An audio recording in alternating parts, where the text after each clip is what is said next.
저같이 이 일천한 사람이 오늘 같이 이렇게 어렵고 난이도가 높은 문제에 답을 할 수 있을지 상당히 고민입니다. 제가 이거 원고를 처음에 받았을 때 굉장한 부담을 가지고 있었습니다. 이게 어렵거든요. 그래서 어떻게 해도 답을 말하기 어렵겠다는 생각은 많이 들었습니다. 인간의 삶의 문제는 굉장히 어렵습니다. 죽음의 문제도 마찬가지고. 그래서 정답이 없는데 다만 이제 성경을 그래도 좀 읽어봤기 때문에 성경에서는 어떻게 말할까? 그걸 1차적인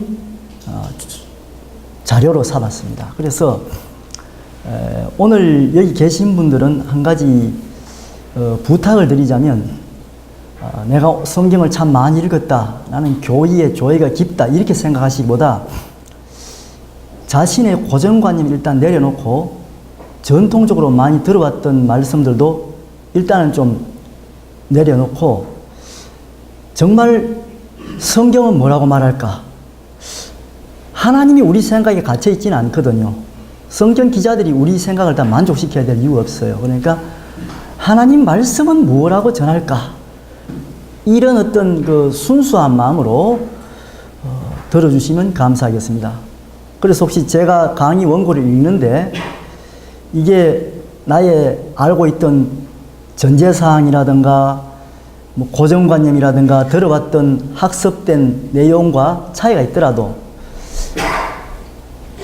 그걸 너무 절대시하지 마시고 그래도 저는 성경에 근거해서 답을 하려고 했기 때문에 성경 말씀으로 혹시 질문해 주시고 반박을 하려고 하셔도 성경 말씀을 해 주셔야 오늘의 이 학습이 효과적일 줄 압니다. 제가 강의 원고에 학자들의 각주를 거의 달지 않았습니다. 그래서 이런 강의 원고는 대학원생들도 쓸 수 있는 건데 제가 어떻게 김재진 박사님을 알게 된 연고로 뭐 부족하지만 않습니다.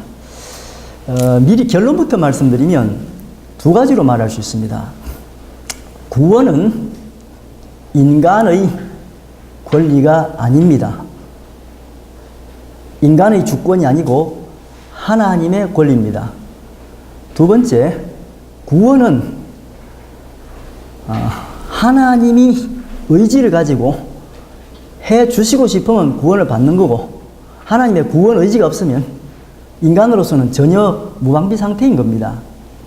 그런데 성경을 쭉 읽어보니 하나님께서는 어떻게 하든 사람들에게 기회를 조금이라도 더 주시고 싶어 하시고 한 명이라도 더 구원하시고 싶어 하시는 그 사랑을 느낄 수 있었습니다. 그런데 인간 사회에서는 논리적 진술, 학문적 진술, 철학을 빌려온 진술, 과학을 빌려온 진술, 패러다임을 고려한 진술 이런 것들을 많이 섞다 보니까 어떻게 했어요? 그러한 세상 학문에 따라서 답을 하게 되겠죠.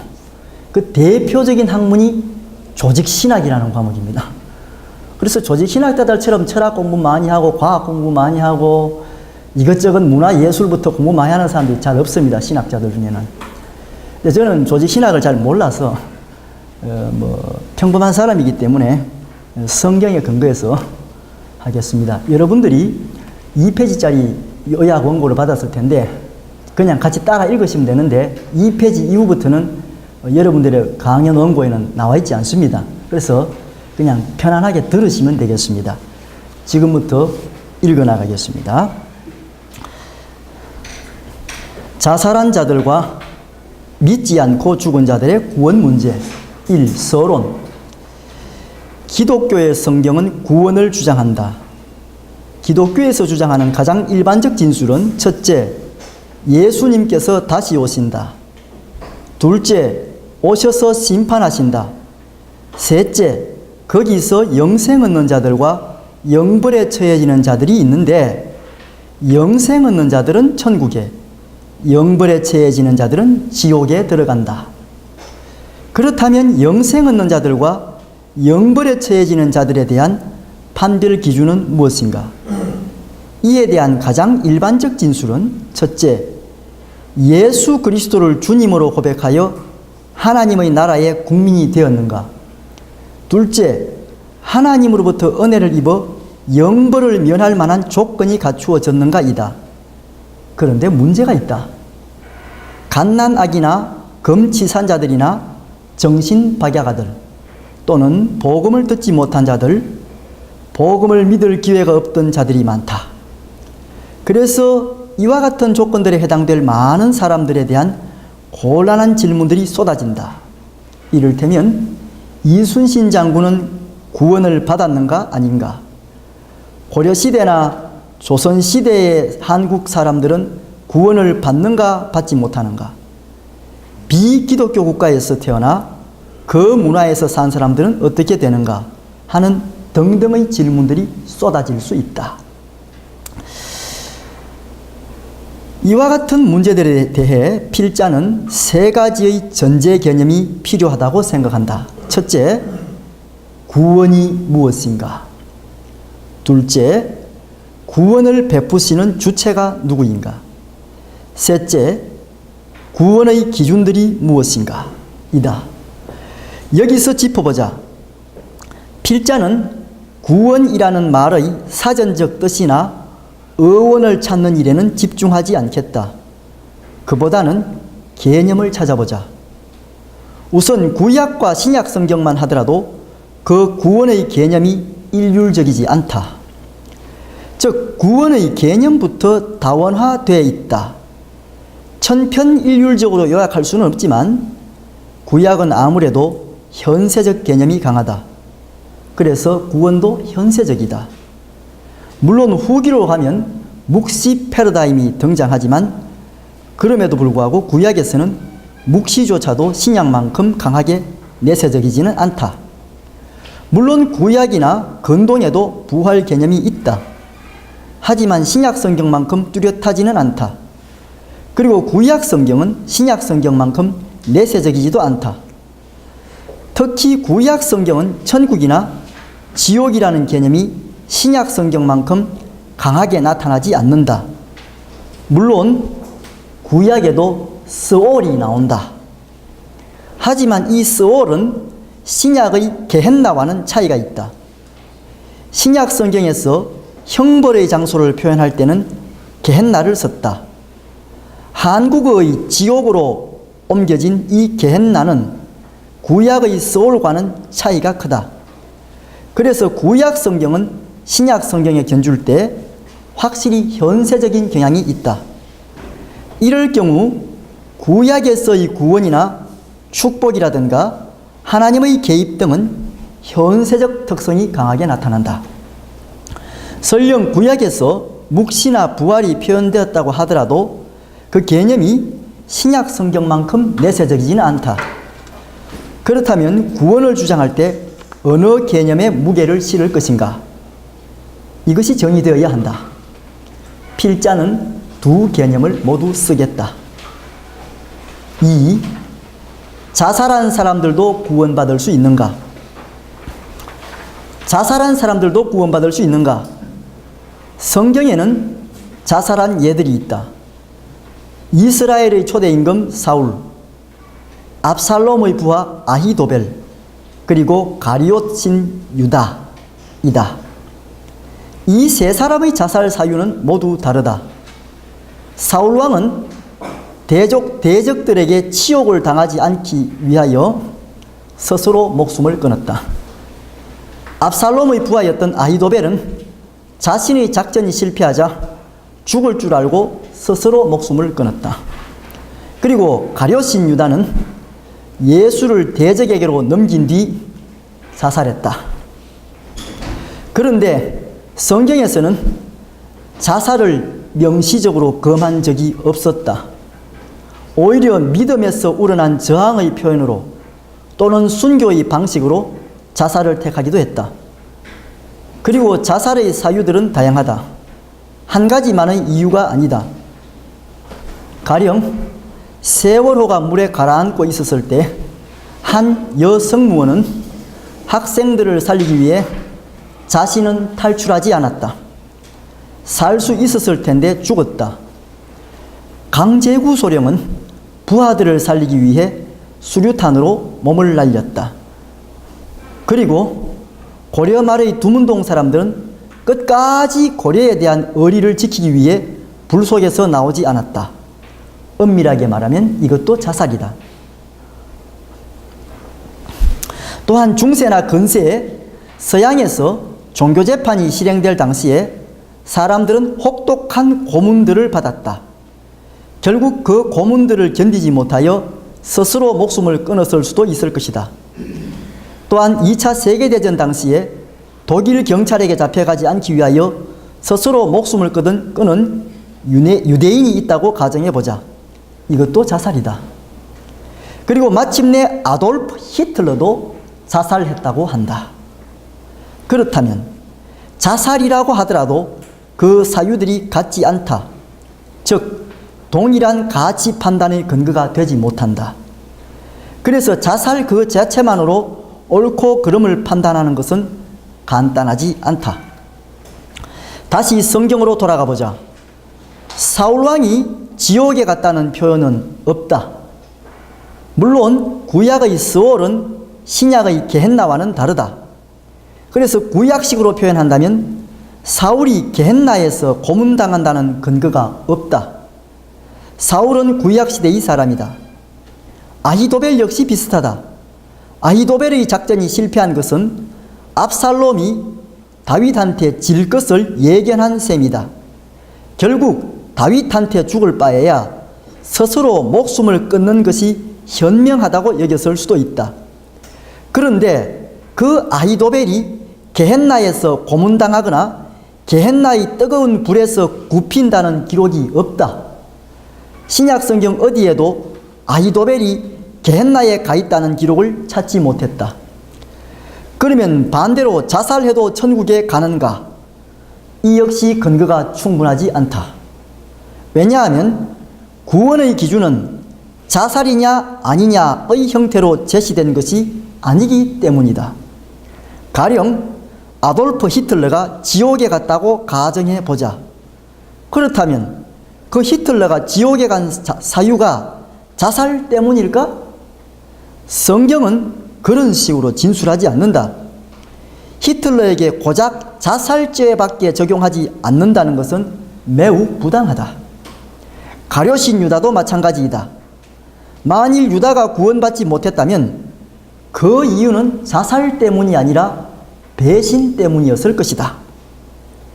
성경은 구원과 심판의 기준으로 자살이냐 타살이냐, 병사냐 사고사이냐 라는 등의 죽음의 방법을 기준으로 하여 구원과 심판을 제시하지 않는다는 점이다. 오히려 성경은 죽음의 방법보다 살았을 때의 결단을 더 중요시했다. 그럼에도 불구하고 죽음의 방법이 구원에 결정적으로 중요한 때가 있었는데 그 이유는 순교이다. 그리고 의를 위하여 고난이나 핍박을 받았을 때이다. 그렇다면 순교를 이유로 자살처럼 할 수 있는가? 가능하다. 예를 들면 스데반은 설교하지 않으면 된다. 그 소리를 듣기 싫어할 청중 앞에서 계속한다는 것은 죽음을 각오해야 가능하다. 물론 스데반의 죽음 사유는 타살이지만 반점은 자살로 여겨도 된다. 왜냐하면 말하지 않고 가만히 있으면 죽지 않을 것이기 때문이다. 그래서 죽음의 방법에 대한 해석 역시 차이가 난다. 즉 자살이냐 아니냐의 단답 형식으로 제시되지 않는다. 다음으로 살펴볼 것은 비겁한 자살과 특이한 자살이다. 온갖 나쁜 일들을 저질러 놓고 자살하는 사람들이다. 그리고 철학자들에게 감동되어 인생이 무상하다고 여기거나 우울증 증세로 견디지 못하여 스스로 목숨을 끊는 사람들, 자신의 결백이나 철학을 증명하기 위하여 자살하는 사람들 등 자살에도 다양한 이유들이 있다. 이와 같은 자살 사유들도 한 가지로 뭉뚱그려 판단하기 어렵다. 인간의 인식론으로 할 때 자살에는 판별식이 없다. 어떤 사람은 가난과 고난 속에서도 굳건하게 살아남아 자신의 뜻을 이룬다. 반면 어떤 사람들은 학교에서 따돌림 당하거나 성적이 떨어지거나 주변의 기대들 때문에 정신적 압박을 받거나 하는 등등의 이유들로 자살한다. 윤리나 성경으로 할 때 이 모든 자살 사유들은 한 가지의 판별식으로 제시되지 않았다. 즉 어떤 자살이냐에 따라 그 가치 판단이 달라진다. 그리고 자살이 반드시 자살이냐의 문제가 있다. 즉 행태는 자살이지만 사회의 문제나 타인의 강요 때문에 자살하지 않을 수밖에 없도록 궁지로 내몰린 사람들이 있다. 예를 들면 어떤 회사에 문제가 터졌다. 누군가는 책임을 지고 감옥에 가야 할 일이 생겼다고 가정해보자. 누가 가야 할까? 그런데 그만 감옥에 가기로 결단한 그 사람이 그 일을 감당하지 못해 스스로 목숨을 끊었다고 가정해보자. 이 사람의 죽음을 단지 자살만으로 명명할 수 있을까? 타살이나 마찬가지일 것이다. 그리고 어떤 남성은 한 여인을 죽도록 사랑했는데 그만 그 여인이 다른 사람과 결혼했다. 슬픔을 견디지 못한 그 남성은 자살했다. 이게 그 남자 하나만의 문제일까? 그런데 그 한 여인을 죽도록 사랑하여 자살한 그 남자의 죽음 사유에 대한 판별식이 성경에는 제시되어 있지 않다. 로미오와 줄리엣은 모두 자살했다. 그런데 그 죽음 사유가 과연 그 두 사람만의 문제였을까? 그 두 가문의 문제는 아니었을까? 이와 같이 타살이나 마찬가지인 행태의 자살들도 있다. 이럴 경우 자살한 사람들의 죄들만 묻고 자살하도록 몰아붙인 구조나 주변의 환경들이나 주변에 있던 타인들에게는 죄가 없을까? 성경은 그런 식으로 제시하지 않는다. 성경은 타인을 실족시킨 자들의 죄들을 간과하지 않았다. 즉 실족한 자들만 죄가 있는 것이 아니라 실족하도록 몰아붙인 자들의 죄들도 묻는 것이 성경이다. 그렇다면 원론으로 돌아가 보자. 자살하면 구원받는가? 구원받지 못하는가? 여기에는 우선 그 구원이 무엇인가가 전제되어야 설명이 가능하다.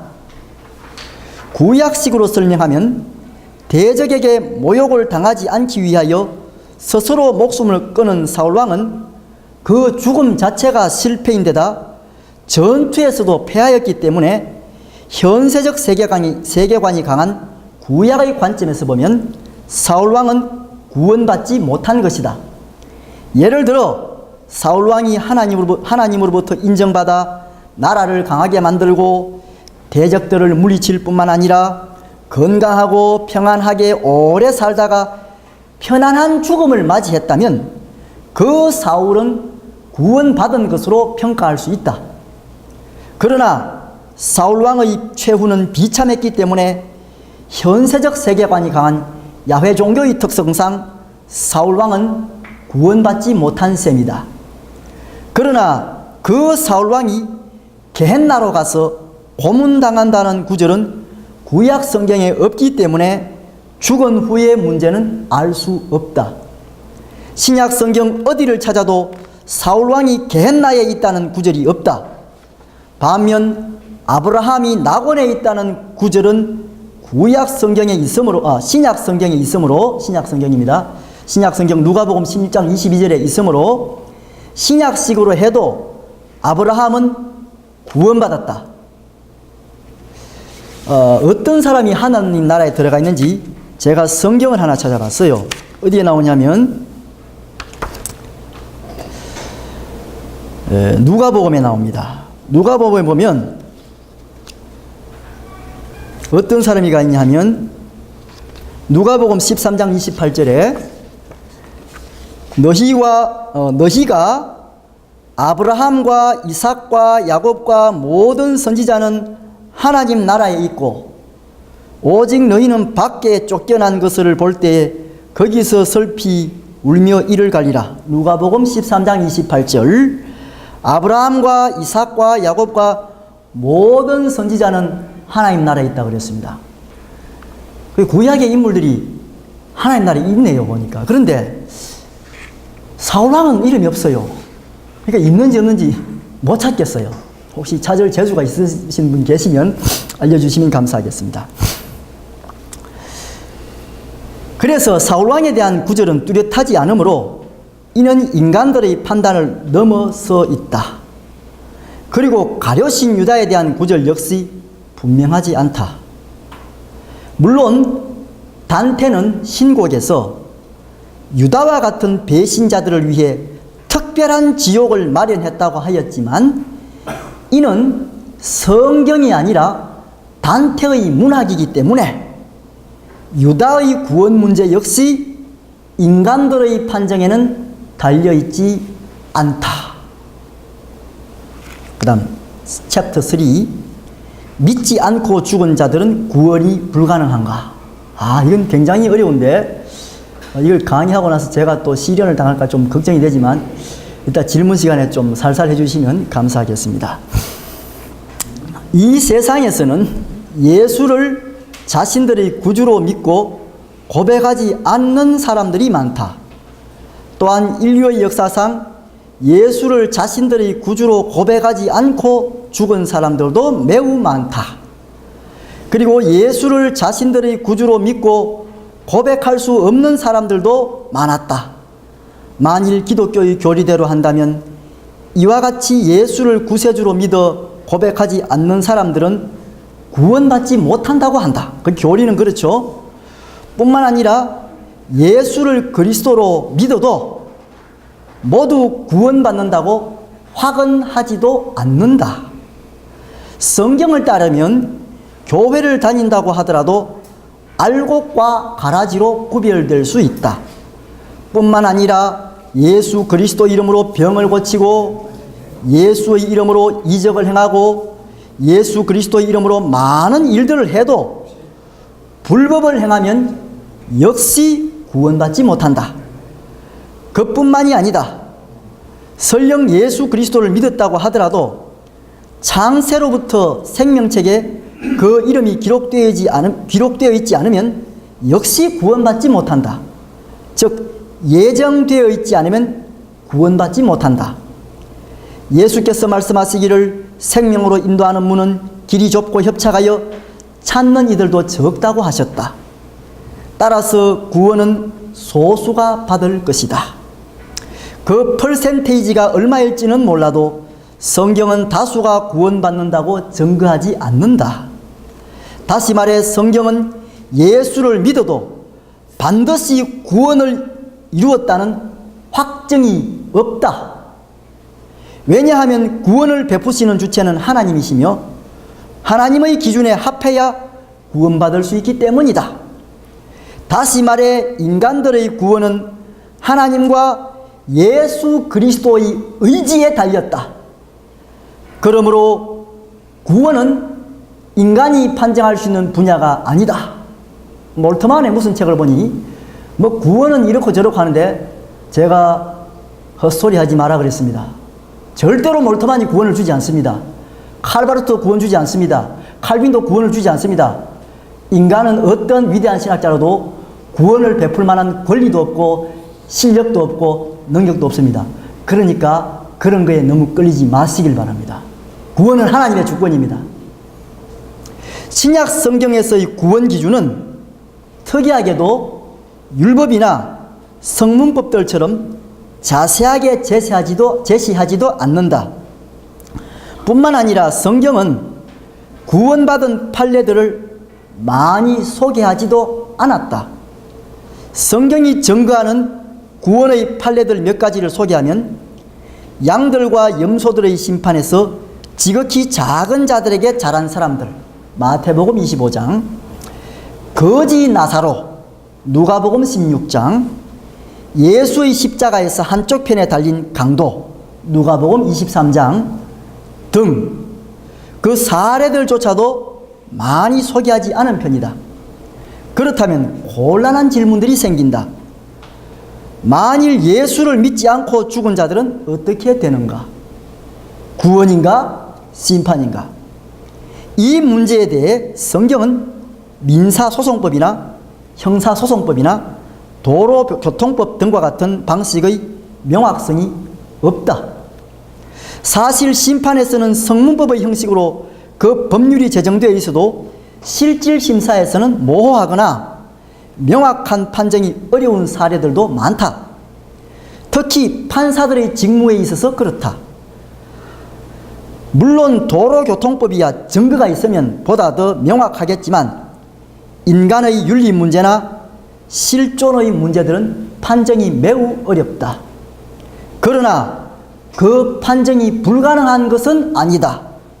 그 이유는 재판관이 인간이 아니기 때문이다. 최후의 심판에서의 재판관은 예수 그리스도이시기 때문에 누구보다도 잘 판정하실 것으로 믿는다. 그래서 우리는 그 예수 그리스도의 재판을 신뢰할 수밖에 없다. 따라서 믿지 않고 죽은 사람들에 대한 구원 문제는 인간들의 입으로 설명될 만한 사태도 아니거니와 그 구원을 베푸실 주체가 인간들이 아니기 때문에 사실 신학자라고 하더라도 구원 문제에 대해서만큼은 권리가 없다. 예수를 구주로 믿지 않고 죽은 사람들의 구원 문제는 어떻게 되는가라는 질문은 상대적으로 예수를 구주로 믿고 죽은 사람들은 구원이 확실하다는 뉘앙스를 갖는 듯하다. 하지만 성경의 정언을 따르면 예수 믿고 죽어도 구원은 보정되어 있지 않다. 신약 성경이 제시한 구원의 기준들을 몇 가지로 살펴보자. 첫째, 구원받거나 하나님 나라의 국민이 되려면 회개해야 한다. 회개하여 회개의 열매들을 맺어야 하며 이는 행동의 변화가 동반됨이 필수다. 둘째, 부자들은 구원받기 어렵다. 즉 가난한 자들이 구원받을 확률이 더 높다. 셋째, 예수를 믿어야 의로운 사람으로 인정받을 수 있다. 넷째, 생명록에 그 이름이 명시되어 있어야 하며 구원받기로 예정된 사람이어야 한다. 다섯째, 양과 염소의 방식으로 심판하실 때 지극히 작은 자들에게 잘했던 사람들이 구원받는다. 여기서 중요한 것이 있다. 첫째, 구원받으려면 이와 같은 조건들을 모두 충족시켜야 하는가? 아니면 이와 같은 조건들 중 하나만 충족시켜도 되는가? 둘째, 구원받으려면 이와 같은 조건들에 해당하지 못하는 사람들은 어떻게 되는가? 다른 기준들이 적용되어야 하는가? 이를테면 갓난아기들, 정신박약아들, 복음을 듣지 못한 사람들, 비기독교의 문화에서 생장한 사람들, 그리고 설령 기독교의 문화에서 생장하였더라도 교회에 다니지 않는 사람들 등등. 신약 성경은 이와 같은 사태들에 대해 성문법 형식으로 답하지 않는다. 따라서 구원 문제는 인간들의 인식론 철학으로는 말해질 수 없는 사태일 것이다. 당연히 비트겐슈타인의 언어 철학으로도 구원은 말해질 수 없다. 구약 성경은 어떤가? 구약의 히브리어로 구원은 무엇인가? 이것부터도 쉽지 않다. 구약 성경에서의 구원자는 하나님, 즉 구원하시는 주로 옮긴 히브리어는 본래 구원자라는 뜻이다. 또한 하나님께서 자기 백성을 어려움에서 건지시어 구원을 이루실 때 쓰시는 사람들을 가리킨다. 그런데 또 하나 중요한 것은 그 개념이다.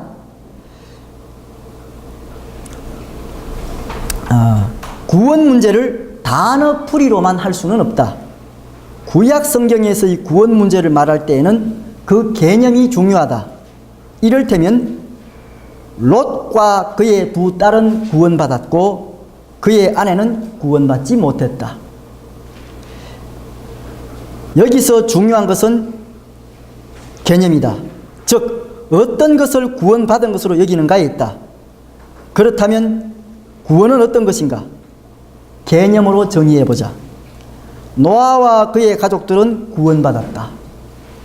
히브리 민족은 장자들의 죽음으로부터 구원받았다. 히브리인들은 홍해에서 구원받았다.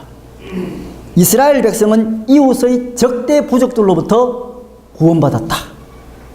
그래서 구원은 죽음의 위기에서부터 생명을 보존할 뿐만 아니라 세상 심판이나 민족의 곤궁으로부터의 구출 등 여러 가지로 집약해 볼 수 있다.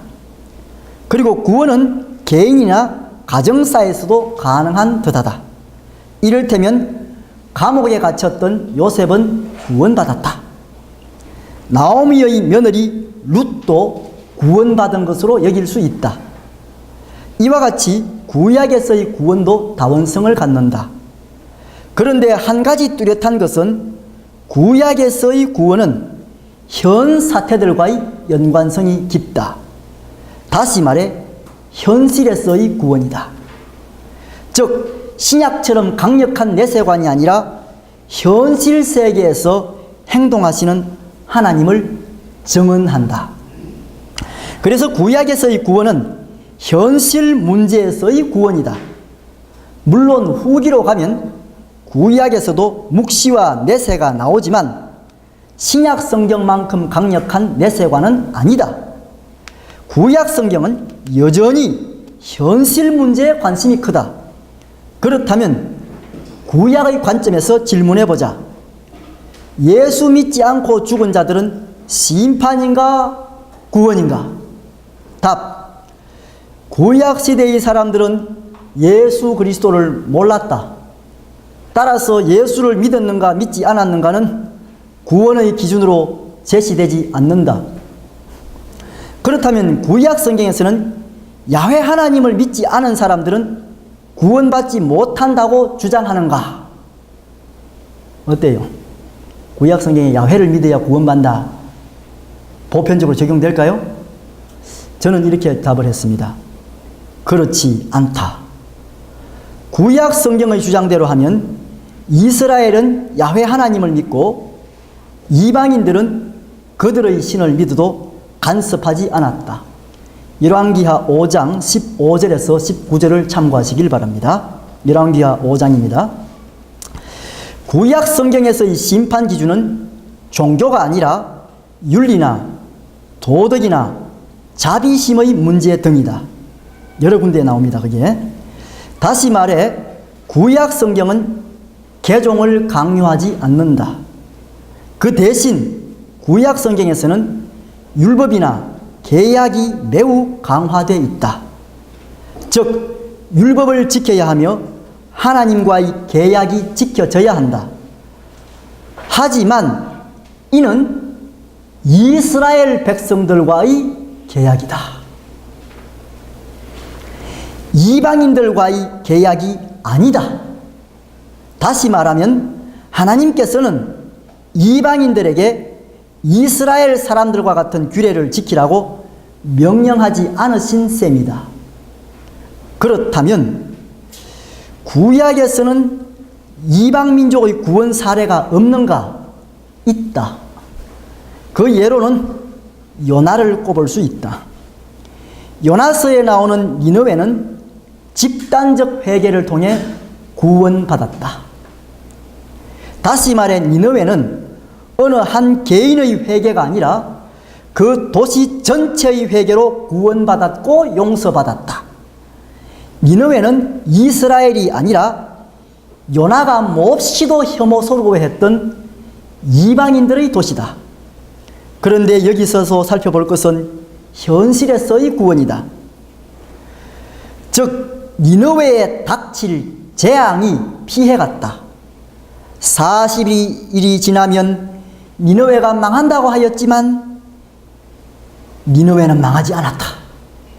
바로 이것이 하나님의 의지였다. 요나가 몹시도 싫어했던 그 이방 세계에 대한 하나님의 의지는 멸망이 아니라 구원이었다. 구약 성경을 따르면 이스라엘은 주변의 부족들이나 이방 민족들에 대해서는 감정이 좋지 않은 경향이 있었다. 특히 니느웨는 예언자 요나로서도 몹시 싫은 곳이었다. 하지만 그 니느웨조차도 회개하여 망하지 않기를 바라신 것이 성경이 정언한 하나님의 뜻이었다. 창세기에서도 하나님께서는 최대한의 기회를 주고 싶어 하셨음을 알 수 있다. 소돔성의 심판을 두고 아브라함은 하나님과 흥정한다. 소돔성 심판할 때 아브라함이 하나님과 흥정합니다. 6번의 흥정 끝에 아브라함은 의인 10명까지 낮춘다. 하나님께서는 소돔성을 멸하시기 전에 먼저 아브라함을 만나셨다. 즉 하나님의 심판은 벼랑간 기습하듯이 이루어진 것이 아니라 먼저 아브라함이라는 의인을 만난 후에, 먼저 아브라함에게 알려준 후에 실행했다. 그런데 그것도 아브라함의 의견을 최대한 반영했다. 아브라함은 최고치를 제시한 것이 아니라 최하치를 제시했다. 6번의 흥정 끝에 의인이 10명만 있어도 멸망시키지 않으시겠다고 하셨다. 그런데 그 10명이 없어서 망한 도시가 소돔성이다. 그런데 더 중요한 것이 있다. 그럼에도 불구하고 그 가운데서도 롯과 그의 가족들을 구원하기 위하여 천사들을 보내셨다. 즉 하나님께서는 소돔성을 멸하실 때 롯과 그의 아내와 롯의 사위 후보들조차도 구원하기를 바라셨다. 그럼에도 불구하고 롯의 딸들의 애인들, 사위 후보들은 천사의 경고를 농담처럼 여겼고 롯의 아내는 뒤를 돌아보다 구원받지 못했다. 여기서 알 수 있는 것은 하나님께서는 의인을 악인과 함께 멸하지 않으려 했던 점이다. 롯의 사위 후보자들과 롯의 아내는 자신들의 선택 때문에 죽었다. 더 놀라운 것은 설령 소돔성에 악인들이 있었더라도 그 가운데 의인 10명만 있어서도 그 성을 멸망시키지 않겠다고 아브라함에게 약속하셨다. 즉 악인들조차도 재앙을 피할 수 있었다. 의인들이 10명만 있어서도. 다시 말해 의인들로 말미암아 그 악인들조차도 혜택을 입게 해주시겠다는 하나님의 의지가 나타난다. 이와 같은 하나님의 의지는 인간들을 죽이고 싶어 하시는 분이 아니라 인간들을 살리고 싶어 하시는 분이심을 읽을 수 있다. 구약 성경에서의 하나님은 세상을 멸망시키거나 인간들을 죽이고 싶어 하시는 분이 아니라 인간들이 회개하기를 바라시는 분이셨다. 그래서 지속적으로 예언자들과 선지자들을 보내셨다. 즉 하나님께서는 인간들에게 최대한의 기회를 주신 셈이다. 어마어마한 기회들을 주심에도 불구하고 끝내 인간 세계나 인간 집단들이 돌이키지 않았을 때 드디어 하나님께서도 심판하셨음을 구약 성경을 통해 읽을 수 있다. 그렇다면 하나님은 언제 심판하셨는가? 더 이상 두고 볼 수 없을 때였다. 다시 말해 인간 사회들이나 인간들의 죄성들이 임계점을 넘었을 때 하나님의 진노가 실행됨을 구약 성경을 통해 읽을 수 있다. 이와 같은 하나님의 의지들에는 엄청난 인내심과 관용이나 자비심이 있음을 성경이 증언한다. 그렇다면 질문해보자. 조선의 이순신 장군은 구원을 받았는가? 아닌가? 조선의 정약용은 구원을 받았는가? 아닌가? 성경을 알지 못하는 이방 세계의 사람들이나 검치산자들이나 예수를 믿지 않는 자들이나 갓난아기들이나 무신론자이지만 도덕적인 사람들, 비기독교인이지만 남모르는 곳에서 인류에 대해 헌신한 사람들 등등은 구원받을 수 있는가? 답. 나는 모른다. 왜냐하면 구원은 하나님께서 베푸시는 일이기 때문이다. 그러나 구약 성경이 주장한 특성들은 첫째, 현실에서의 사태들과 밀접하다. 현세적 구원입니다. 둘째, 하나님의 심판은 벼랑간 기습하듯이 실행되는 것이 아니라 충분하게 예고하셨고 인간들이 돌이키도록 최대한의 기회들을 주신다. 셋째, 구약 성경에서 이방인들에게 적용하는 구원의 기준은 종교나 교리나 제의 등이 아니라 윤리다. 그것도 상한선적 윤리가 아니라 인류사회의 기초적 윤리에 가깝다. 넷째, 구약 성경에서의 구원은 개인에게 해당되기도 하지만 집단에게 적용되는 사례가 더 강하게 나타난다. 여기서의 집단은 민족이나 도시, 국가, 세계, 자연 등을 뜻한다. 다섯째, 구약 성경은 이방인들에게 종교적 개종을 강요하지 않는다. 결론. 이상의 연구를 따르면 신구약 성경에서의 구원 문제들에는 다양성이 있다. 그렇다면 서론에서 제시했던 세 가지에 대해 답해보자. 첫째, 구원이 무엇인가? 답. 한 가지로 요약될 수는 없지만 구약에서는 현세적 구원 개념이 강하고 신약에서는 내세적 구원 개념이 강하다.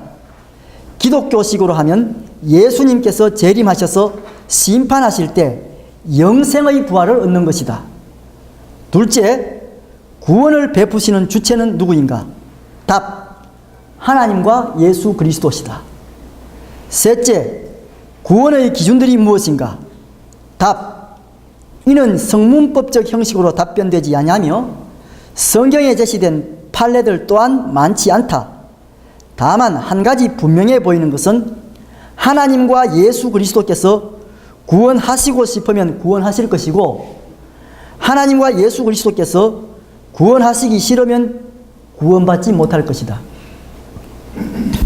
그래서 구원의 기준은 전적으로 하나님과 예수 그리스도께 달렸다. 그래서 구원은 인간들이 판정하거나 인간들이 베푸는 것이 아니다. 따라서 구원은 인간들이 말할 만한 사태들이 아니다. 구원은 하나님과 예수 그리스도께 달렸다. 따라서 구원의 기준 또한 하나님과 예수 그리스도께 있다. 성경에서 제시된 구원의 사례들에는 일관성 있는 성문법적 규칙이 없다. 그래서 구원은 인간들이 알 수 없는 일이라고 해야 옳을 것이다. 성경에 제시된 구원은 인간들의 인식론 철학으로 판별된 만한 사태들이 아니며 비트겐슈타인식 언어 철학으로 분석될 만한 사태들도 아니다. 구원은 말해질 수 없는 것이다. 그래서 성경이 제시한 구원은 신비이다. 구원은 미스터리입니다. 인간들이 알 수 없는 것이다. 왜냐하면 이는 하나님의 주권이기 때문이다. 다만 필자는 성경이 제시한 영생에 대한 예수 그리스도의 답변과 하나님 인식에 대한 사도 바울의 답변 한 가지씩 소개한다. 누가복음 10장을 따르면 어떤 율법가가 예수를 찾아왔다. 그 율법가가 예수에게 질문하기를 제가 무엇을 하여야 영생을 얻겠습니까? 라고 했다. 그러자 예수 그리스도의 답변은 율법에는 무엇이라 기록되었으며 너는 어떻게 읽느냐? 그래서 율법가가 답했다. 그러자 예수께서 말씀하시길 너의 대답이 옳도다. 그렇게 하시오. 였다. 즉 예수께서 기준을 제시하신 것이 아니라 율법가가 갖고 있던 기준을 적용했다. 그리고 바울 사도의 주장을 들어보자. 로마서 1장 19에서 20절을 따르면 종교나 국적이나 인종이나 등등의 구별들에 상관없이 하나님을 알만한 것이 보여지고 알게 되었다고 한다. 그래서 핑계할 수 없다고 했다. 즉 하나님께서는 인간들에게 핑계할 수 없도록 알려주셨다는 뜻이다. 그래서 이를 따르면 하나님께서는 인간들의 종교, 국적, 인종 등등의 차별들에 제한되지 않도록, 즉 보편적 인간들이 깨달을 수 있도록 길을 열어놓았다는 뜻이다. 다시 말해 인간들이 핑계할 수 없을 만큼 타당한 계시의 수단들을 제시하셨다는 뜻이나 마찬가지이다. 우리는 성경을 통하여 예수 그리스도의 관용성을 읽을 수 있다.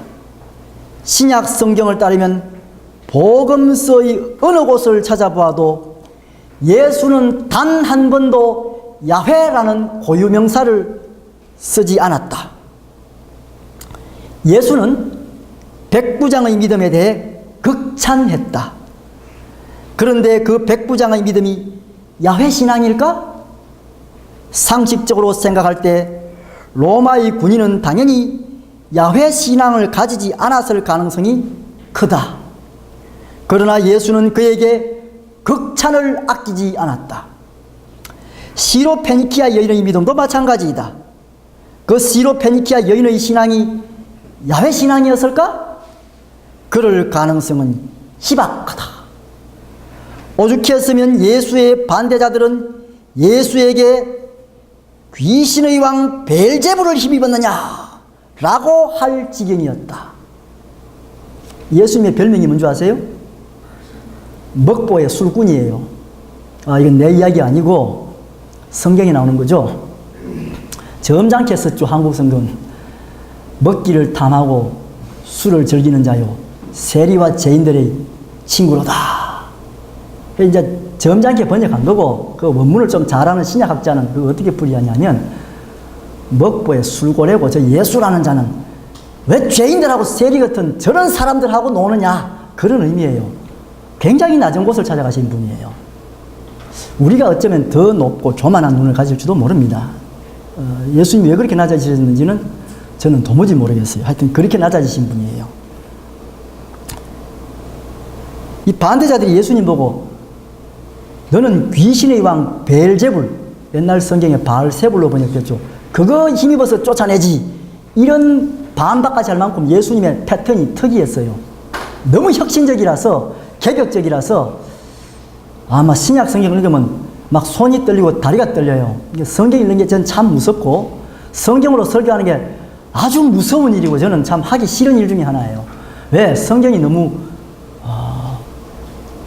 무섭기 때문이에요. 뿐만 아니라 예수는 가나안 사람을 자신의 제자로 삼았다. 하지만 구약의 신명기 역사관을 따르면 가나안의 농경신앙에 대해서는 배타적이었다. 특별히 구약의 신명기 신학을 보면 가나안 신앙을 굉장히 배타적으로 말하죠. 근데 성경 마태복음 10장 4절에 보면 예수님의 제자 중 한 명이 나오는데 가나안 사람이라고 씁니다. 그냥 누구 이름 안 쓰고 가나안 사람 누구. 왜 하필 가나안 사람을 제자로 불렀죠? 예수님 줄 세워서 시험 쳐서 제자 뽑았습니까? 모집 공진해가지고 이력서 받았나요? 면접했나요? 오랄 테스트 했습니까? 어떻게 제자를 뽑았죠?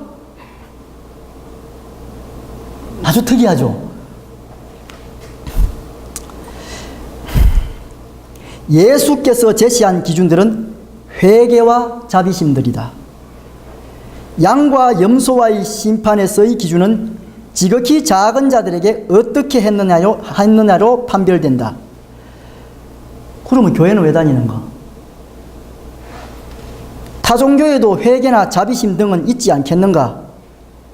그러나 구원을 위해서는 교회를 다니는 편이 교회 다니지 않고 구원받기보다 훨씬 더 쉬울 것이다.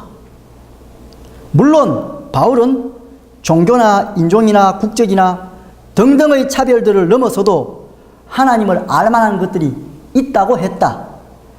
그럼에도 불구하고 현존하는 공동체들 중 계시의 증거수단으로 교회만큼 좋은 곳은 없다. 제가 이거 읽다가 좀 버벅거리기도 하고 또 뭐 실수도 했지 싶은데 뭐 성경 구절을 제대로 됐는지 이거 숫자라서 좀 헷갈리기도 한데 나중에 기독교서에서 혹시 이게 책으로 나오면 문서로 나올 것입니다. 그러면 문서로 보시면 훨씬 더 정확할 줄 압니다. 여기까지 강의를 마치겠습니다. 고맙습니다.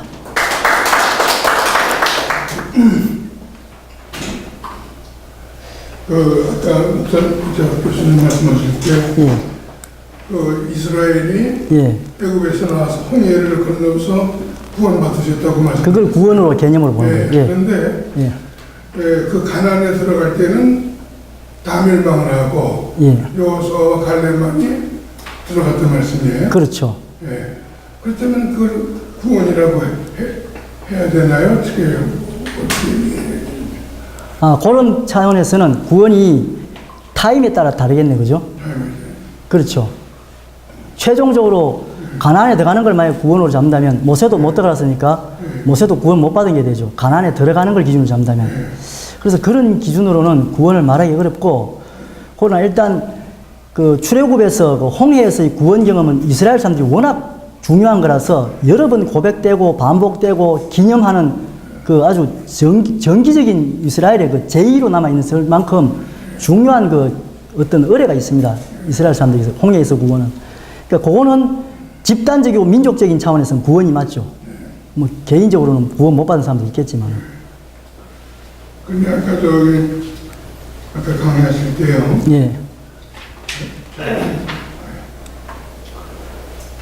그 구원받는 거에 대해서 이제 그 사례를 말씀하실 때 회개라고 열매를 맺는다든가 기준이죠. 생명록에 명시된 사람, 기준이죠. 영서 이런 등등 여러 가지 말씀하셨는데 그 우리가 그 요한계시록에 보면은요 그 7교회에 대한 그 나오지 않습니까? 나옵니다. 에베소 교회에서부터 그러면은 이기는 자에 대한 그 말씀이 나오죠.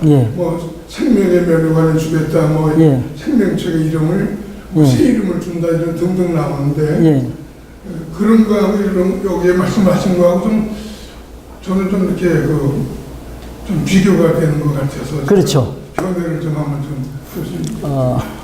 요한계시록을 제가 인용을 했습니다. 생명록에 기록된 자가 구원받는다고 한 구절만 했고 자, 그런 것만 다 모아 보면은 이제 이거 그냥 구절만 요약해서 끝내야 되거든요. 제가 이 하나님 나라에 관련된 성경 구절을 찾아봤어요. 검색을 치면 50개, 60개 넘게 나와요. 하나님 나라와 관계된 게. 마태복음에 나오는 하늘나라까지 합치면 훨씬 더 나오고요. 그걸 다 모아놓으면은 이게 일관성 있게 탁 조립이 딱 돼가지고 수학공식처럼 딱 맞아 들어가지가 않아요. 그럼 요한계시록에 예수님 제일이 뭔지 한다고 되어 있어요. 가령. 거기 예수님의 재림이 이제 거기 뭡니까? 좀 복잡하잖아요. 굉장히 복잡죠. 보다 보면 여기 계신 분들한테 이제 요한계시록에 대한 견해는 좀 차이가 많잖아요. 요한계시록 어렵습니다. 저는 이제 그 통합적 장로회 쪽에서 살아왔는데 저도 저희가 다니는 교회에서는 이런 말을 못해요. 왜냐하면은 저를 이단으로 이상하게 생각할까 봐. 잘 오셨습니다. 그렇지만 저는 합동측이나 뭐 고려파나 이런 뭐 침례교나 이런 데를 다 다니면서 제가 공부를 하고 들어봤어요. 그거는 이제 그렇다고 어디가 뭐 저거 비판적인 얘기를 하는 것이 아니고 저 나름대로의 그 이해를 정리하는 것이죠. 뭐 천연왕국도 나오고 또 천연왕국에 들어가는 사람 못 들어가는 사람 뭐 첫째 부활이니 뭐 또 저기 그 지난번에 말씀하신 백보자 심판, 예. 또 이제 새하늘과 새 땅, 뭐 불못 이런 여러 가지가 나오는데, 그렇죠.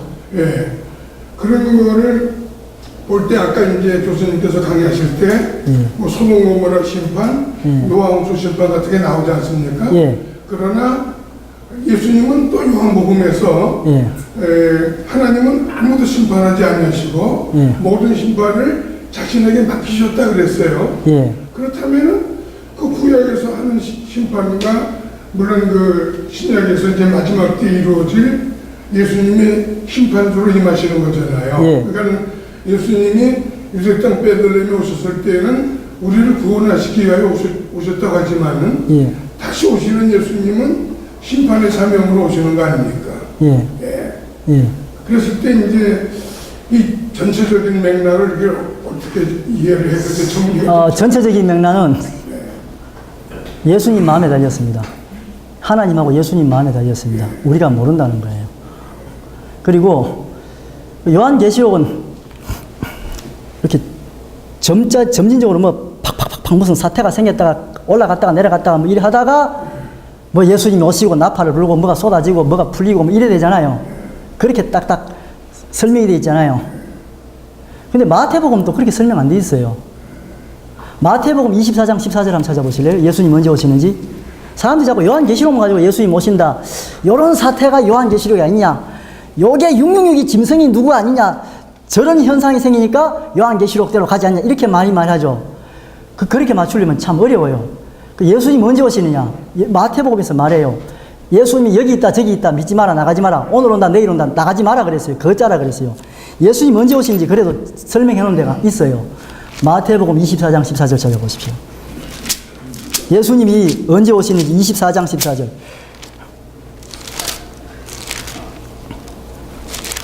제가 읽어드릴게요.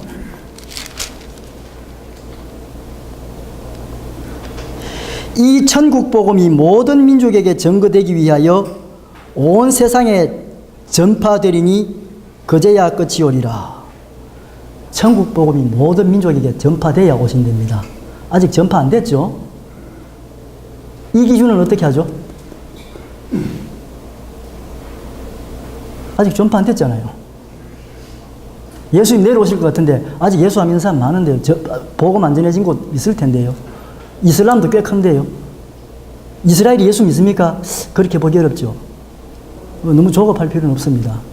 하나님의 섭리 안에서 하나님께서 하시는 겁니다. 그러니까 기준을 한 가지만 보지 말고 또 요 기준, 저 기준 무조건 보지도 말고 상충되는 건 없는지, 그럼 이건 어떻게 절충할 건지 이런 걸 종합적으로 좀 고려해야 됩니다. 예, 다른 질문 또 있으면. 예. 교수님께서 말씀하는 걸 들은 기억으로서 이스라엘 민족 이외에 구약 시대에 뭐 이방 가나안 족속이라든지 여기에 사람들의 구원의 기준이 거기는 이제 뭐 회개라든지 뭐 이런 예수님 신앙하고는 관련이 없다고 이제 하시고 윤리적인 그런 기준이 구원이 받는다 하는 기준으로 될 수 있다 그렇게 들은 것 같은데 그렇습니다. 구약 성경에서 말하는 구원을 말하면서 제가 답변 드린 거는 하나님은 관용을 베푸신다. 최대한 기회를 주고 싶어 한다. 이방 민족이라 해서 멸망시키고 싶어 하지 않으신다. 대표적으로 요나. 만약에 구약의 율법을 기준으로 구원을 해버리면 이방 민족은 아예 해당 사항이 없어져 버립니다. 전혀 개념 자체가 기준으로 적용 자체가 안 됩니다. 그건. 가령 세례를 못 받으면 구원 못 받는다. 이런 기준을 제시해 봅시다. 한 살배기가 전염병 걸려가 죽은 애들도 많거든요. 옛날에 돌림병으로. 중세에서 근대까지, 고대에서 근대까지, 특히 서구 문명의 혜택을 입기 전까지 거의 모든 민족은 전염병 한 방이면 갑니다. 저희 외가 같은 경우도 팔란매를 낳으셨는데 저희 외할머니가 6명이 죽고 2명만 살았어요. 현세 사람인데도 그랬다고요. 그러니까 출산율이 높아도 많이 죽습니다. 그런데 그런 사람들 대놓고 예수를 안 믿으면 구원 못 받는다, 세례 받았다 이래버리면 세례 받을 기회가 안 주어져요. 이런 복잡한 문제들이 세상에는 많거든요. 그거 인간이 답할 수 있는 문제가 아니에요. 다만 성경을 볼 때 하나님은 사랑을 베푸시고 관용을 베푸시고 싶어 하지, 의지도 없고 지식도 없고 내용도 모르는 사람을 불에 영원히 굽을 만한 잔인한 분으로 믿고 싶지는 않다는 거죠. 그건 제 생각이에요. 제 생각이고 그건 뭐 동의 안 하셔도 상관없습니다. 예. 그런데요, 죄송합니다. 예. 아까 여기도 말씀하셨지만은 우리나라에 기독교가 들어온 지 뭐 100년, 200년 밖에 안 되잖아요. 그렇죠. 그런데 그러면 500년, 1000년 되면은 기독교가 뭐 예수가 뭔지도 모르고 많은 사람들이 죽었는데. 그러니까 그렇게 그러면 죽었죠. 당장 무조건 지옥거냐 이거죠. 그러니까 예수 천당 불신 지옥을 무슨 수학 공식처럼 잣대려가지고 기준을 자르면 다 지옥에 뗄감이에요. 물론 그렇게 지옥을 보낸다 그래도 저는 할 말이 없습니다. 왜? 하나님 마음이니까. 근데 하나님이 그렇게 안 했으면 좋겠다는 게 인간의 소원인 거죠. 그건 인간의 소원이고, 그래도 하나님이 다 지옥 보내겠다 그러면 저는 할 말 없는 거고요. 그런데요. 예. 그 저기 베드로 전서인가요? 후서인가요? 읽으면은 예. 예수님이 그 옥에 있는 영들에게 예, 나오죠. 예. 그 사람들은 과거 노아 홍수 때 믿지 않고 죽은 자들의 영혼이다. 예. 그래서 예. 그런 영혼들에게 복음을 전하시는 게 나와 있어요. 예, 나옵니다. 예. 그래서 그렇다면은 예수님은 하나님이시니까 뭐 못하실 게 없으시겠죠. 예, 그렇죠. 그래서 그럼 거기서 예수님이 죽은 영들에게 복음을 전하실 때 그때 그 복음을 받으면 그 사람들이 돈 받겠느냐 하는 건 물론 우리 마음대로는 참 모르겠지만. 예. 뭐 예수님이 알아서 하실 줄 믿습니다. 한 가지 그 성경을 보니까 한편의 강도가 오늘 너는 나와 함께 낙원에 간다 그랬거든요. 근데 그 강도 이력서가 성경에 한 줄도 안 나와요. 뭐 무슨 죄를 지었는지, 어떻게 해서 십자가까지 왔는지, 얼마나 누구를 몇 명을 속였는지, 거짓말을 몇 번 했는지, 부모한테는 어땠는지, 가족은 어떤지 아무도 아는 게 없어요. 죽기 전에 한 말씀 잘해가지고 구원받은 거예요. 그 내용으로만 보면. 그러니까 어떻게 보면 구원이 기회가 왔을 때 어떤 결단하느냐에 달렸다고 볼 수 있겠죠.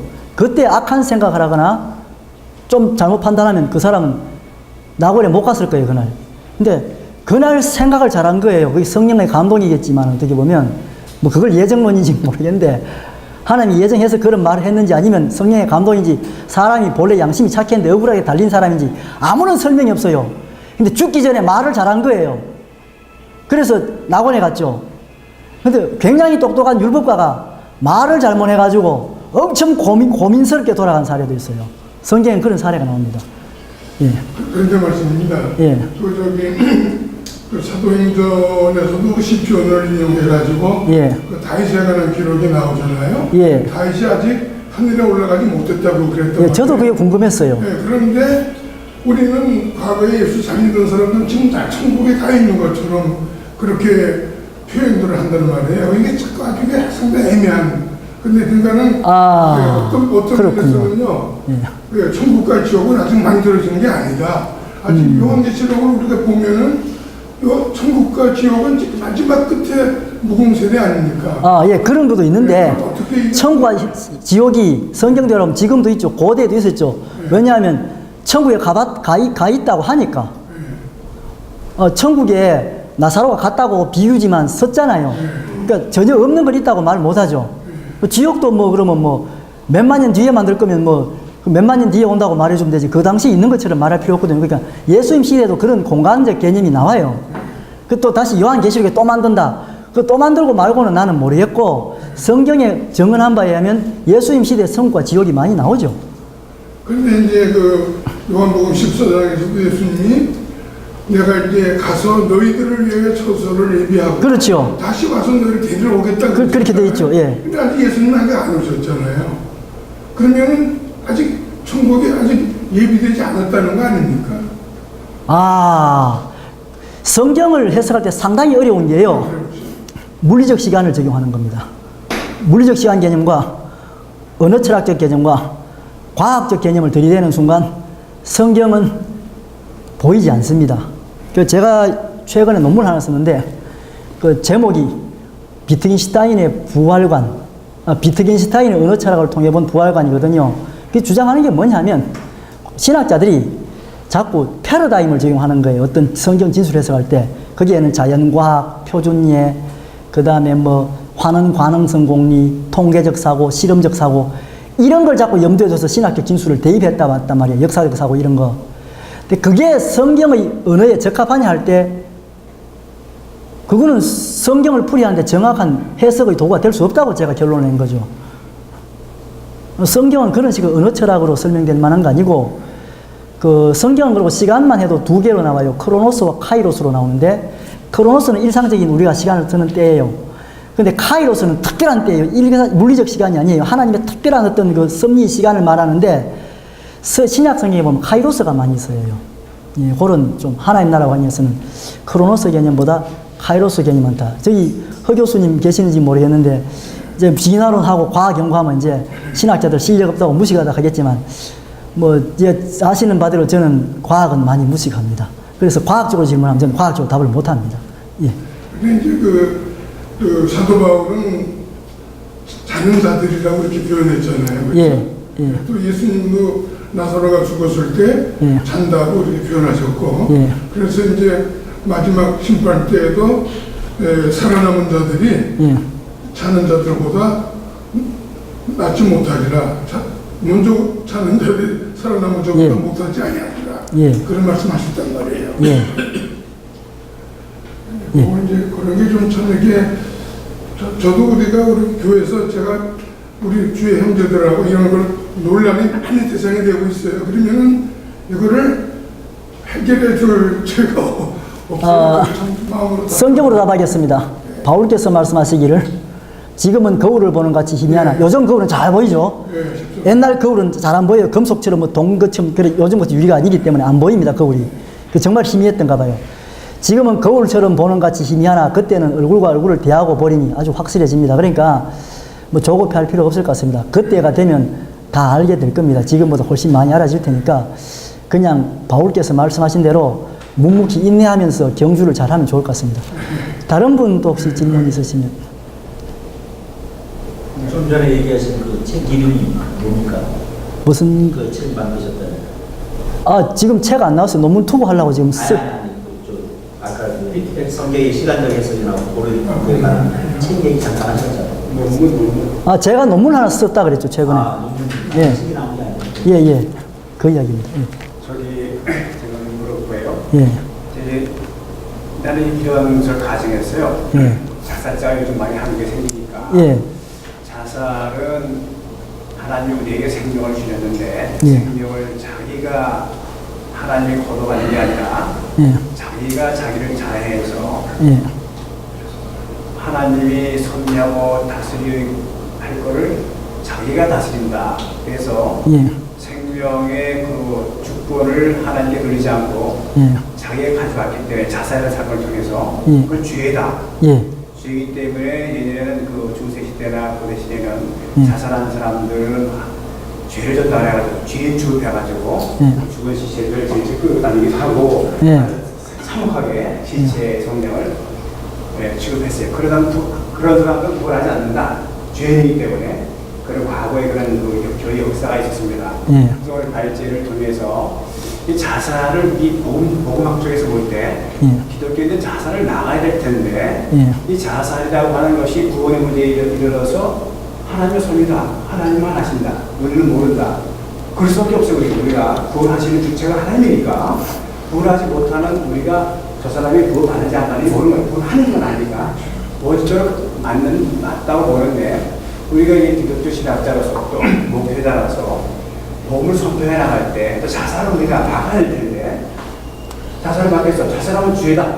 하나님 영접하지 않는다 하면 자살을 못하거나 꿈치를 거릴 텐데 그건 모른다. 하나님 하신다면 그 자살에 대한 부담을 느끼지 않기 때문에 자살수들이 많이 늘어나겠다. 그런 의미에서 자살자는 구원받지 못한다. 왜 구원받지 못하느냐? 그 죄이기 때문에 자살자들도 구원받을 수 있다. 가능성이 있고 아까 순교라든가 어쩔 수 없는 상황에서 자살하니 자살 얘기했는데 그런 경우 예외를 한다. 하나님께서 예외적인 판단을 하실 것이다. 그러나 원적인 판단에서는 자살하는 자는 생명 결정과 장애가 가지고 있기 때문에 생명의 주권을 침해했기 때문에 그건 죄야. 이런 식으로 얘기가 불가능한 건지, 그 다음에 믿지 않고 죽은 자들, 우리가 보편적인 믿음을 얘기할 때 주 예수를 믿는 자는 누구든지 복을 받는다. 이걸 시인은 복을 받는다. 물론 이제 그것 자체도 믿지 않는 자들도 모른다. 아까 얘기했어요. 끝까지 가봐야 되니까. 아까 가봐는 사람도 믿었다 안 믿었다는 얘기는 없는데 마지막 순간에 어떻게 말을 하냐에 따라서 구원 받았다는 우리가 얘기를 하고 있는데, 그런 식으로 우리가 이 복음을 얘기하고 신앙을 얘기하면 믿지 않는 자들도 꼭 예수를 믿지 않아도 교회 안 나가도 마지막 찬스에 잘 활용하면 구원 받을 수 있다 하는 거기 때문에 복음 선포하는 지적이 많이 있을 거란 말입니다. 그래서 여기서도 우리의 그 발제의 당당히 믿지 않는 자들은, 믿지 않고 죽은 자들은 복이 없다. 왜? 예수를 믿지 않기 때문에. 이렇게 얘기하게 되면 무슨 문제가 생기냐면 예수 이전에 죽은 자들은 믿지 않기 때문에 다 죽었는다. 이런 거는 또 우리가 판단할 수 없지만, 그런 예외적인 판단 속에서는 그런 거를 바라볼 때 우리가 그 당시의 자연법, 도덕법을 통해서 좋은 해석이 했던 사람들은 하나님께서 그런 예외적인 상황을 무조건 수 있다 이렇게 얘기하지만, 그런데 이제 전체적인 틀속에서 바라볼 때 자살자와 믿지 않고 죽은 자들의 구원 문제라고 했을 당시에 가만히 발제가 보니까 답변을 얘기했는데 그건 하나님 나라에서 하신다. 우리 인간은 모른다는 게 결론이거든요. 그런 면에서 좀 한계가 있다. 차라리 이렇게 우리 발제를 하는데 힘들겠느냐. 자살자들은 구원이 없다. 이렇기 때문에. 자살자들도 구원이 가능하다. 이렇기 때문에. 믿고 믿지 않고 죽은 자들도 구원이 가능하다. 이렇기 때문에. 믿지 않고 죽은 자들도 구원 받을 수 있다. 이렇기 때문에. 그런 정도의 하나하나 자료라든가 케이스를 조사하면 우리에게 도움이 되지 않겠나 하는 질문을 해보는데 어떻습니까? 예, 이걸 명제 형식이나 통계 형식이나 판례 형식으로 제시하면 참 좋겠어요. 이렇게 도표를 만들려고 하면 표를 만들 수는 있거든요. 자, 우선 구원 개념. 제가 아까 말했죠. 신약하고 구약이 차이 있다고. 그럼 자살하면 구원 못 받았느냐? 그렇죠. 구약식으로 하면 구원 못 받았죠. 죽는 게 구원 못 받는 거라니까요. 잘 사는 게 구원 받는 거라니까요. 그럼 신약식으로 하면 어떻게 되느냐? 신약이 이제 골아퍼지는 거예요. 여기서부터. 그러니까 구원 문제를 말할 때 아주 우리가 난감해지는 게 신약 때문이에요. 신약에서는 자살한 사람 어떻게 되느냐? 자살한 사례가 거의 없어요. 신약에. 유다 말고 뭐 누가 있습니까? 없죠. 그 다음에 중세 때 아까 전에 자살하면 어떻게 되느냐? 자살이 다 같은 자살이 아니라니까요. 자살하는 게 굉장히 사유가 많아요. 같은 판별식이 성립이 안 된다고 했죠. 제가 그래서. 그럼 히틀러는 자살했으면 구원 받습니까? 못 받습니까? 구원 못 받았다고 한번 가정해 봅시다. 그럼 강제구 소령은 자결인데 구원 받습니까? 못 받습니까? 두문동에서 그 불에 타 죽으면서 안 나온 사람 자살이나 마찬가지죠. 회유하고 설득할 때 들으면 되죠. 정몽주 반점 자살이죠. 선주교에서 이방원 때문에 죽잖아요. 이런들 어떠하리 저런들 어떠하리 뭐 고맙다 같이 해보자 이러면 안 죽는데, 충신으로서 나는 고려에 대한 의리를 지키겠다. 마흔순상 드렁친지 얽어진데 어떡하지 해보지만 이 몸이 죽고 골백 번 고쳐 죽어도 똑같다. 임양한 일편단심이야. 그랬다가 선주께서 죽는 거 아니에요. 그거 자살입니다. 양심 한 번 팔면 사는데 뭐 그런 거 많아요. 자살도요 판별식이 일주이지 않습니다. 목매달면 자살입니까? 교통사고도 자살입니다. 부주의한 거 자기 실수잖아요. 일부러 의지를 가지고 목숨을 끊는 것도 자살이죠. 근데 그것도 악의가 있고 선의가 있어요. 진짜 히틀러처럼 다 죽여놓고 막판에 감당할 수 없으니까 죽어버리는 자살. 그거는 굉장히 악한 자살이죠.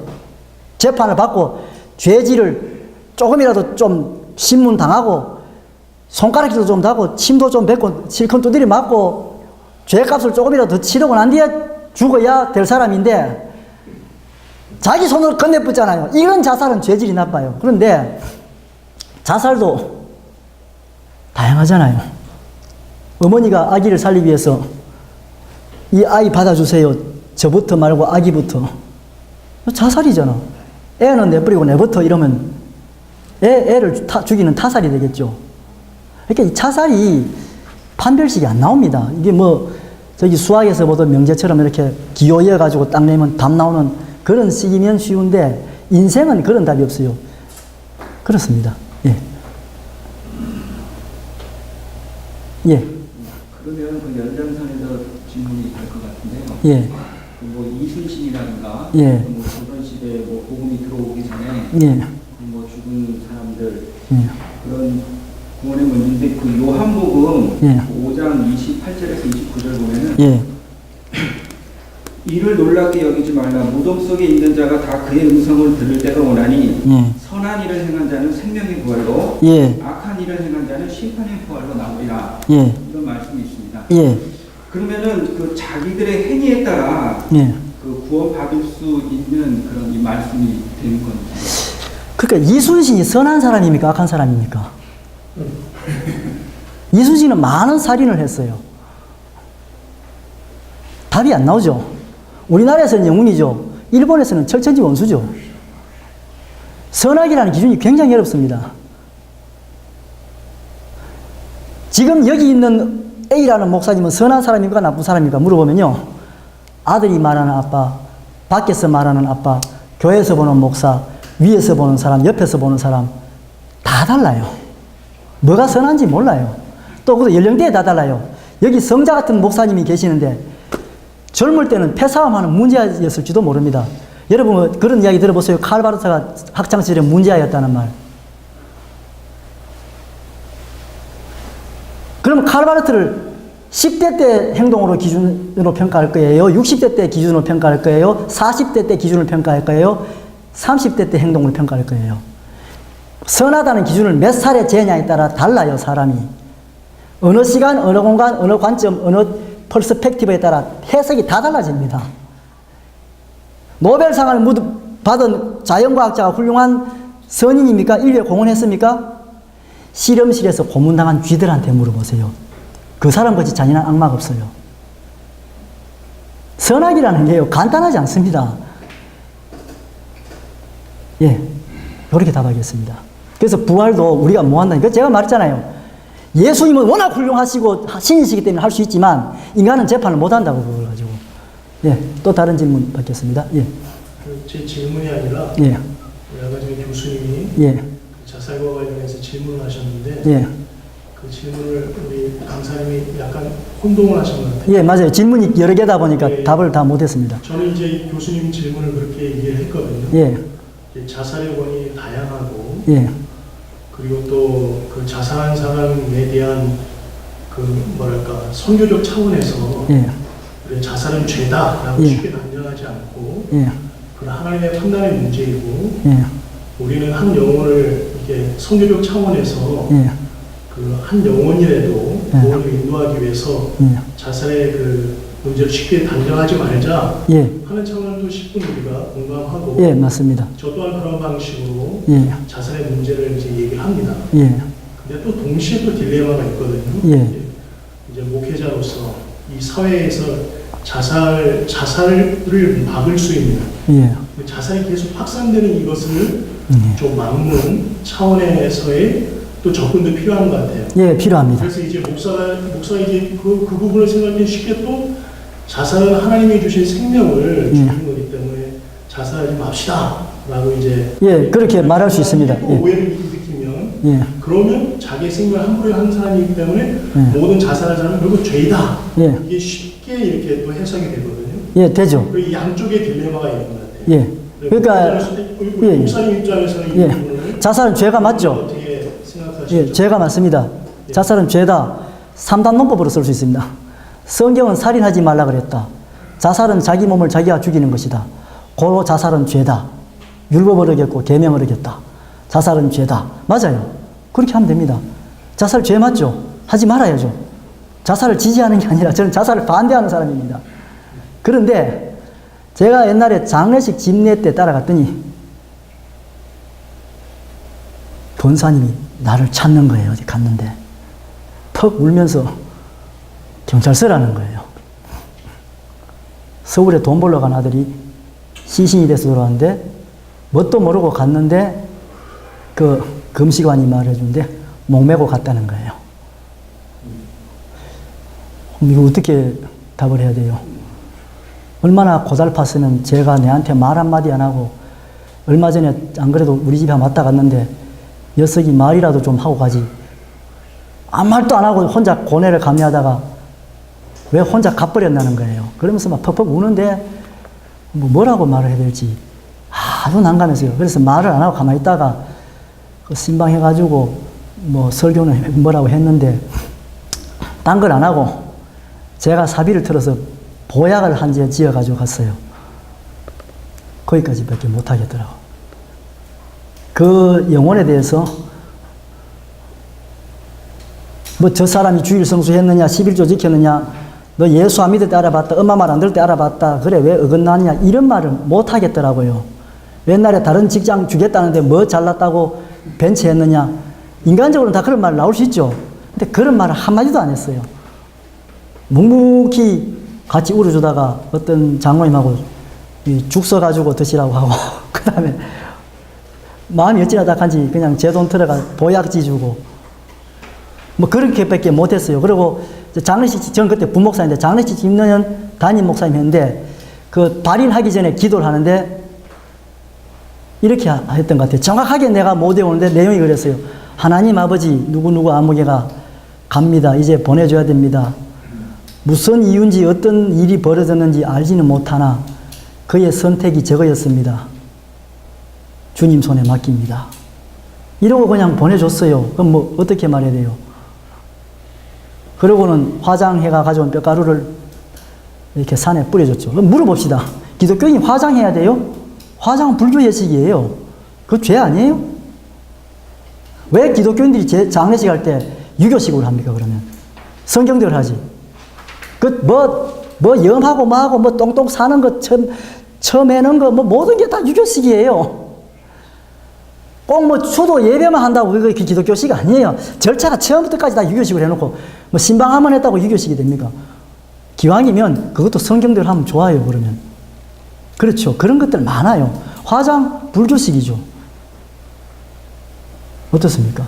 성경대로 한번 해보면 좋을 것 같은데, 장례도. 구약처럼 하면 얼마나 좋아요. 그렇게 수놓은 천으로 덮고, 뭐, 기왕이면 뭐, 유교식으로 하지 말고, 기독교식으로 하고, 성경대로 해보고 싶어요, 장례식도. 그렇지 않습니까? 예, 또. 이제 저는 이제 그 문제와 관련해서 예. 제 단견을 얘기한다면, 예.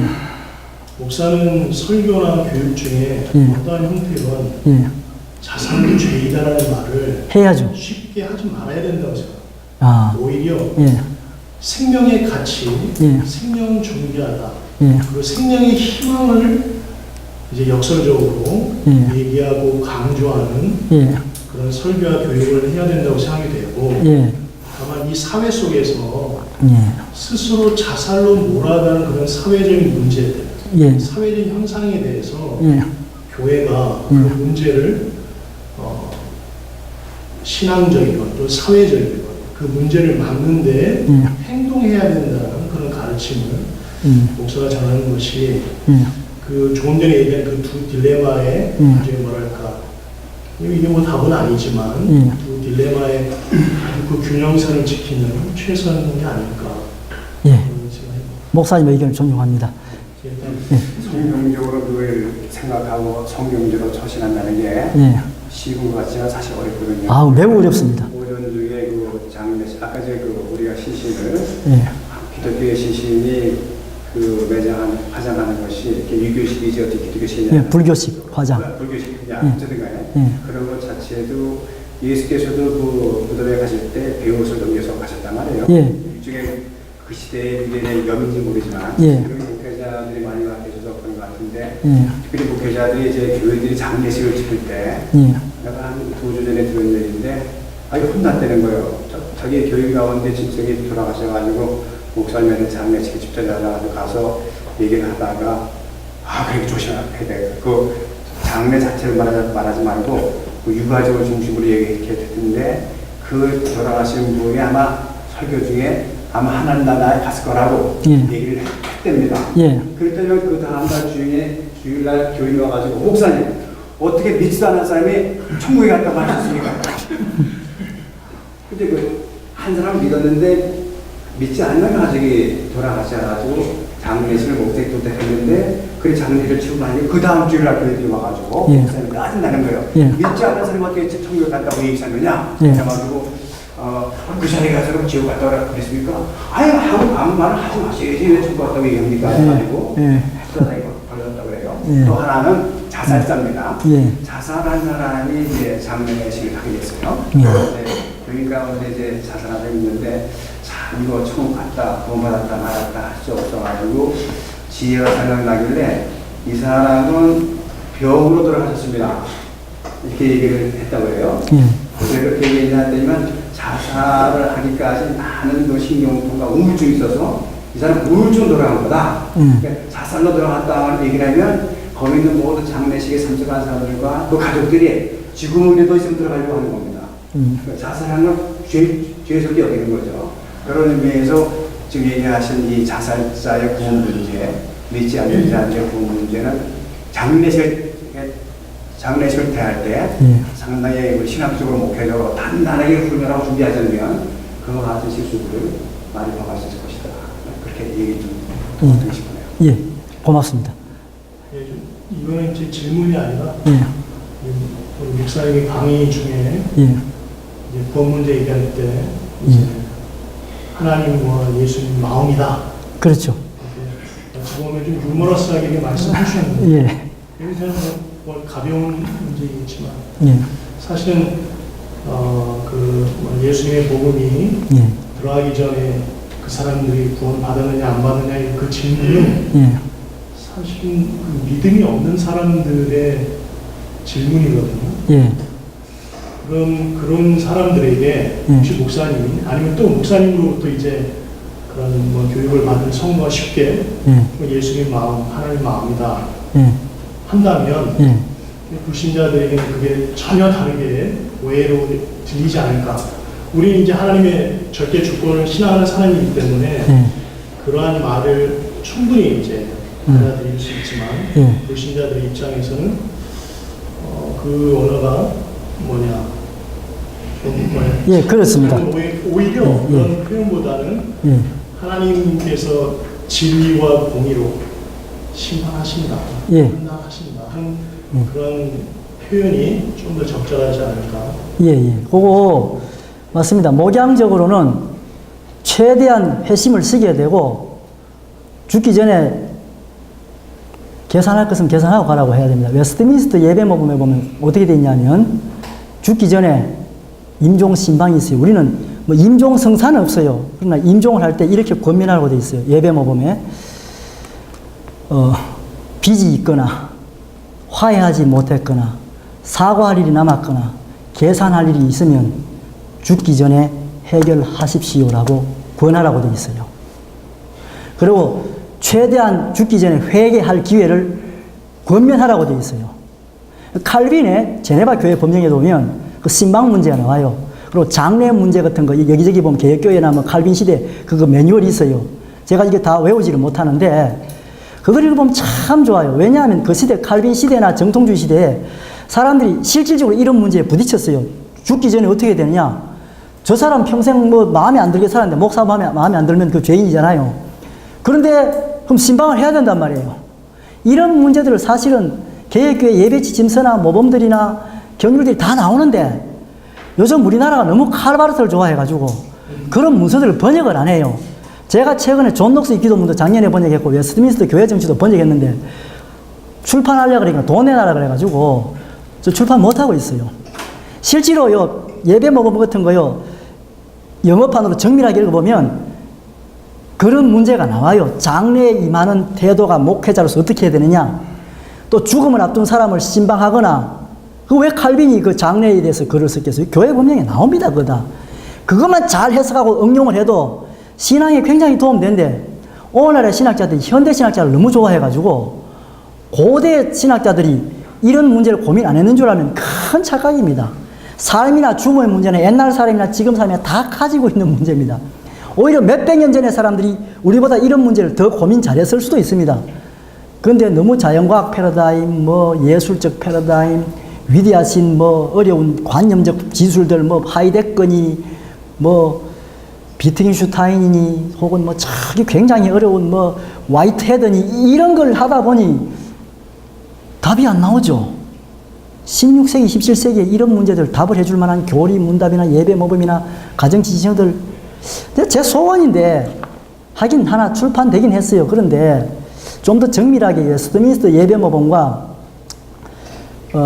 공예배 모범과 가정예배 모범이 있거든요. 이것만 잘 번역해줘도 제법 도움이 돼요. 한 30%는 도움돼요. 그리고 독일에서 그 당시에 신방 모범 매뉴얼 이런 것들 많이 있거든요. 그걸 읽으면서 성경을 통해서 답을 얻을 수 있습니다. 우리 선배 목사님들의 훌륭한 개혁자들의 목회자들의 걸음을 보면 왜 우리와 같은 비슷한 사태들이 없었겠어요? 네. 예, 제 말이 하나만 더. 예. 우리가 우리나라에 자살 방지 협회가 있습니다. 예. 지난주 금요일 날, 예. 저 양재역 근처에 있는 모 장소에서 예. 자살 방지 대책 모임을 가졌어요. 예. 복지부 장관도 오셔서 이제 예. 표창도 하고 예. 그랬었는데, 저도 이제 그 활동을 하고 있는 사람 중에 하나입니다. 예. 근데 이제 저는 기독교인이니까 그런 걸 강조하지만 예수님께서도 온천을 엎고서도 목숨을 잃으면 무엇이 유익했냐고 말씀하지 않으셨어요. 그렇지요. 이제 서로가 귀중한 생명의 가치를 서로 존중하고 그 가치를 잊으면 안 되죠. 예. 그래서 하나님이 천지만물을 모두 지으시고 거기 있는 모든 것이 다 내 것이라고 그러지 않으셨어요? 예. 그러니까는 내 목숨도 이게 내 거라고 생각하지 말고 예. 그것도 하나님의 것이다. 그렇죠. 근데 내가 자살을 하면은 예. 하나님의 것을 죽이는 거가 되는 그렇죠. 죄죠. 살인죄죠, 무슨. 그렇죠. 그러니까 예. 뭐 구원을 얻느냐 못 얻느냐 이렇게 너무 단조롭게만 생각하지 말고 그렇죠. 괜히 우리가 죄 하나를 더 지을 필요는 없다. 그렇죠. 자살은 죄입니다. 자살 안 해야죠. 생명도 살려요. 그렇죠. 죽어가는 생명도 살려야죠. 당연한 겁니다. 근데 오늘 구원론 문제라서 애매했던 거고, 자살은 죄 맞습니다. 자살하지 말고 하나님 주신 생명을 소중하게 생각하면서 오래오래 100살 넘게 사시다가 하나님 부르실 때 가시기를 주의 이름으로 축원합니다. 아멘.